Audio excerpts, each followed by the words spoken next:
Fox Queen. One winter, a very long time ago, a lonely man wandered about the snow-covered forests to find shelter. In his travels, he came across a red fox, longer than she was tall. Her large, dark eyes, large, dark eyes, met him with inquisitive blinks. With a small move of her tail, she scampered off and led him down a dark path. Of course, the man followed. The sun had long set once they came upon a log cabin. The snowstorm had reached a violent peak, and the man was soaked and freezing from his dampened clothes. He let himself in, and the fox stayed just an arm's length away from the door. "Would you like to come in, little fox? Would you like to come in, little fox?" the man asked her.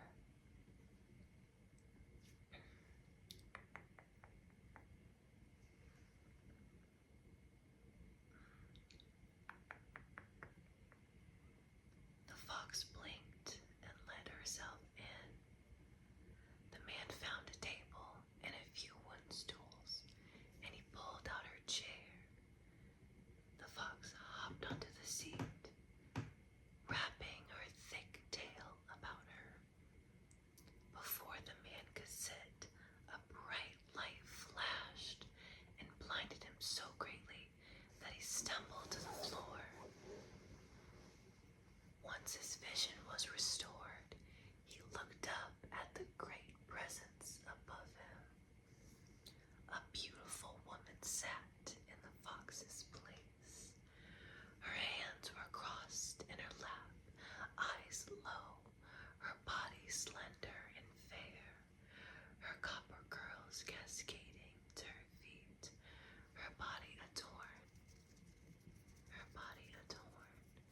in a silver gown.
as she had when he had left her. The man placed the weeds onto the table. 7 dandelions, he told her. You found them 1,000 acres apart from one another, she asked, with a small raise of her brows. The man nodded. Why, of course, my dear queen. Why would I not have? Are you telling the truth? I have no reason not to, my queen.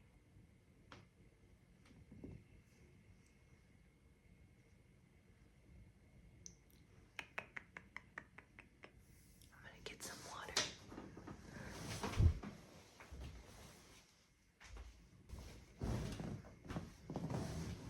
I needed to get my water.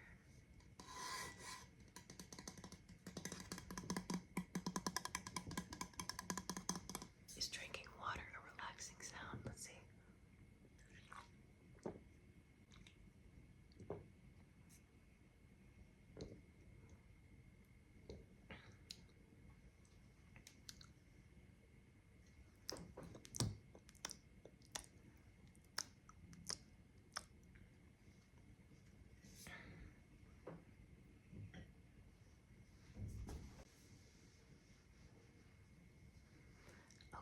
Okay, let's go ahead and keep going.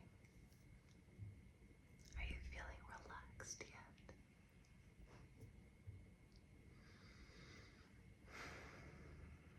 Picking back up. I have no reason not to, my queen. She picked each of the weeds up and inspected them for a long while. Then she looked at the man and said, Now you must complete my second task. The man sighed and grumbled, sighed and grumbled. I am very cold and tired. I was out there far longer than I wanted to be. I won't be completing any more tasks until the morning. The man walked away to find a place to sleep, and he did so deep into the next day. When he awoke, he found the fox queen still sitting the same way he had left her. All right, I'm all rested now. What is the second task? The queen replied, You must bring me back the heart of a gray fox, but heed my warning. No blood must be spilt in the retrieval of its heart. Do you understand? The gray fox is hardly seen in the daylight. That is why it would have been wiser to find him last night. The man's jaw was tight. What is the point of these inane tasks? What benefits do I reap?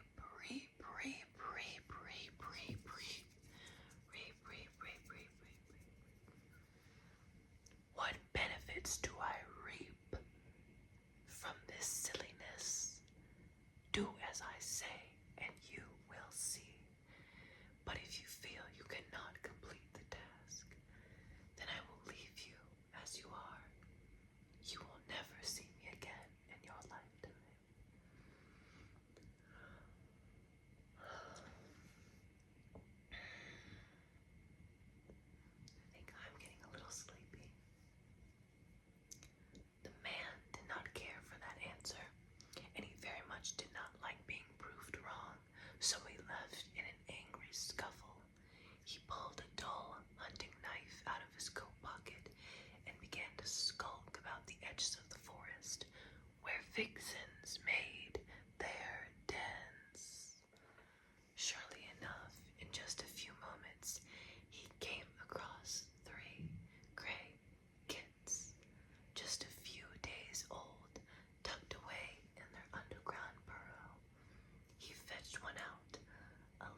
must be spilt in the retrieval of its heart. He repeated the queen's words. Impossible.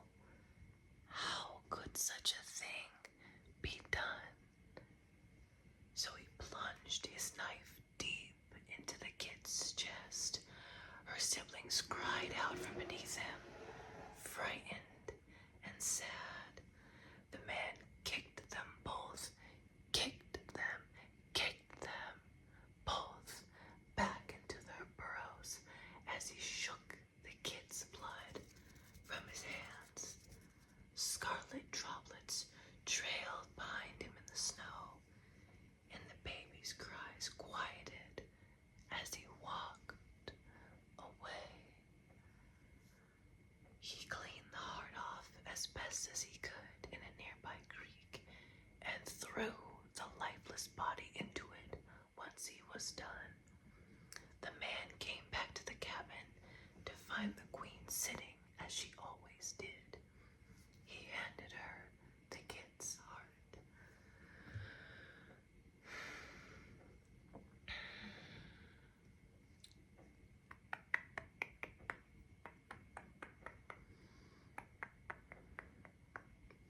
One gray fox heart, as you requested. The fox queen smiled. Were you able to retrieve it? Without the spilling of blood? Yes, and it was no easy thing to do, I must say. Well, it really is no trouble. As you must have found, all one must do is ask a gray fox mentioning my name, and they will offer their heart to you. Foxes are great souls who will give up their lives for the wishes of their queen. Who could deny such a thing, my queen?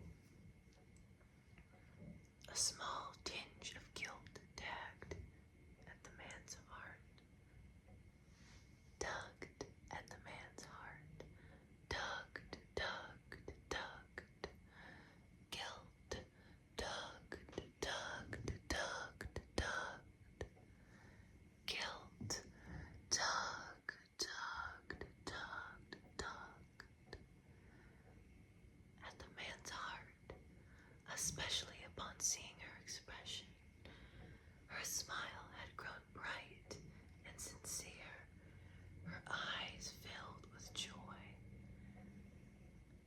The fox queen placed the heart next to the dandelions and then said, "Your final task is to take me into the nearest human town." The man straightened.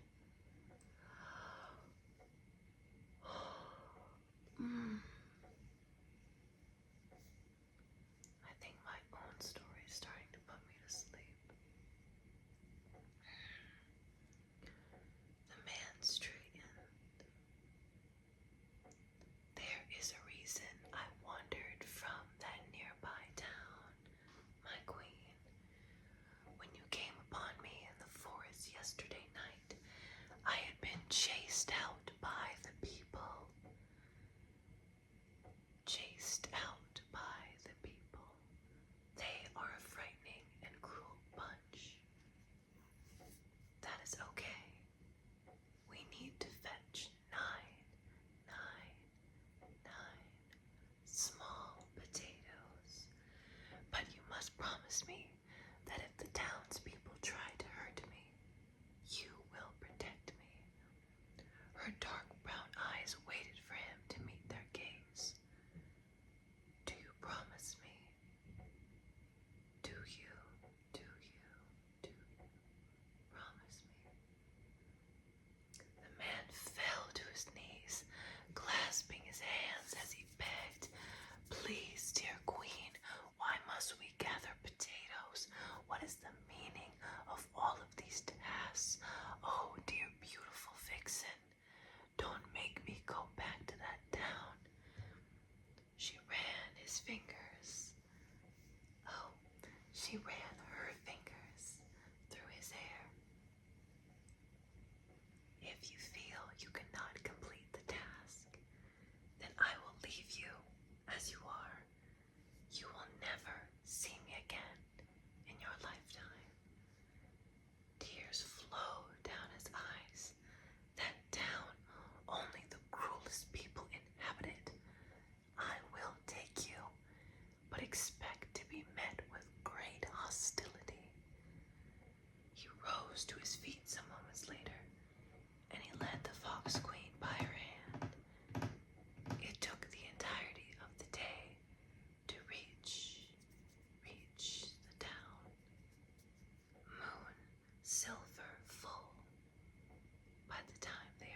show your face again," an old woman screeched from her bedroom window.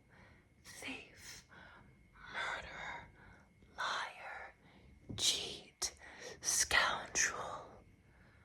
Suddenly, a large man ripped at the Fox Queen and tore her away from the man, and he brought a demon with him. Look at her red hair, the color of flame in hell.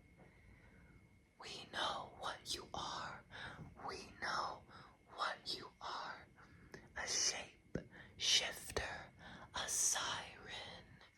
A band of women screamed, "A stealer of hearts and dreams and men." The Fox Queen tried to pull herself away from the stranger, calmly saying, "You must be mistaken. I am no demonic entity. Please unhand me."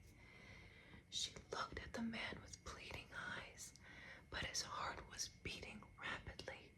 The night was cold, yet despite the wind and chill, he broke into a horrific sweat. The Fox Queen reached out her arm, her face broken in fear. But the man did not reach back. Instead, he dashed away, back into the forest.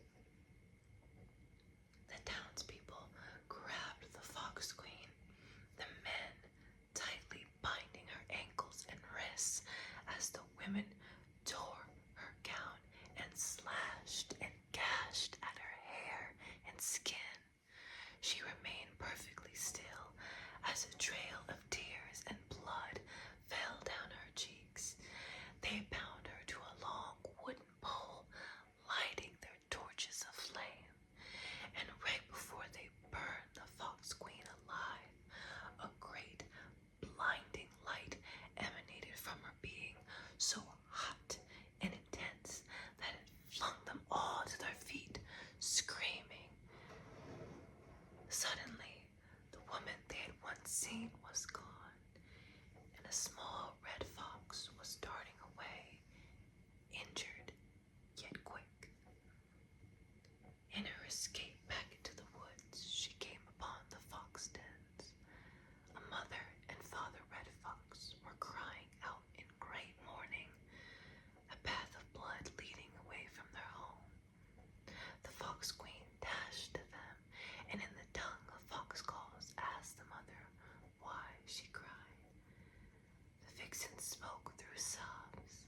"A human man killed my baby girl and injured my sons from his boot. He stabbed her in cold blood right in front of her brothers.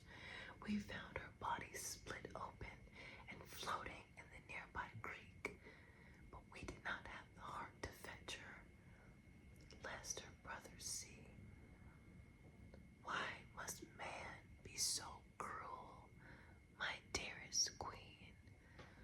Why must man be so cruel, my dear queen?"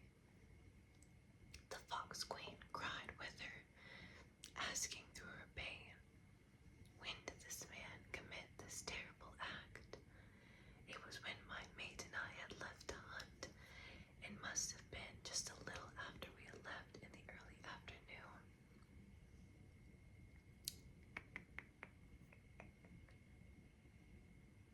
Her heart sank upon hearing this. The vixen mother rubbed her nose against the Fox Queen's and returned to her burrow to tend to her grief-stricken family. The Fox Queen slowly made her way back to the cabin, transforming back into her battered human form. She found the man cowering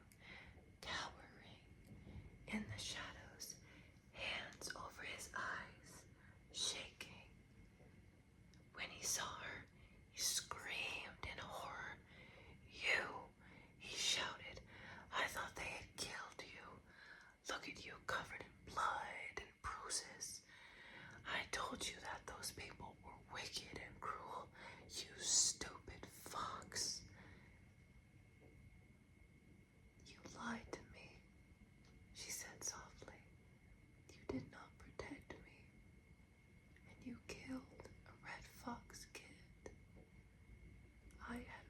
known you had lied about the dandelions, but I had hoped you would redeem yourself. The man's throat went dry and his jaw slacked. She rose tall, brushing the soil and snow off her gown, and standing above him with all the authority of the royals and gods and heavens. You asked what benefits you would have reaped by completing my tasks, honestly and true. I tell you now, there would have been plenty. You would have had the protection of the Queen of Foxes by your side. I would have granted you 7 wishes. 7 wishes. 7 wishes. 7 wishes. For every dandelion you picked, restored your heart for every moment you were alive, to live as long as you wished, and ensure that no matter the turbulence of the storm of life, 9 potatoes, 9 potatoes, were always to be in your pocket.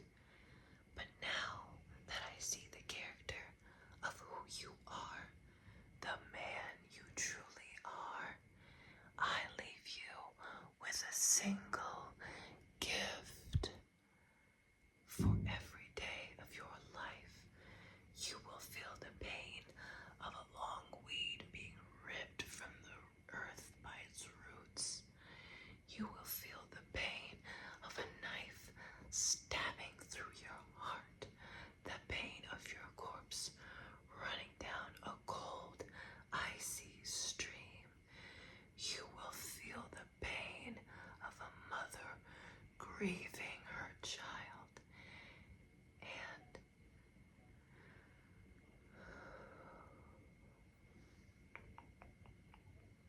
she touched the bruises on her wrists and face. You will know the pain of accusation, abuse, and torture. For all the rest of your days, you will never know peace. You will never know peace. You will never know peace. And for all the rest of my existence, I will forever test the character of man. And with that, the Fox Queen was gone. Forevermore, the man was left in a state of sorrow and pain. He clutched his heart with a gasp. The feeling of blades piercing through him. The feeling of blades piercing through him. The feeling of blades piercing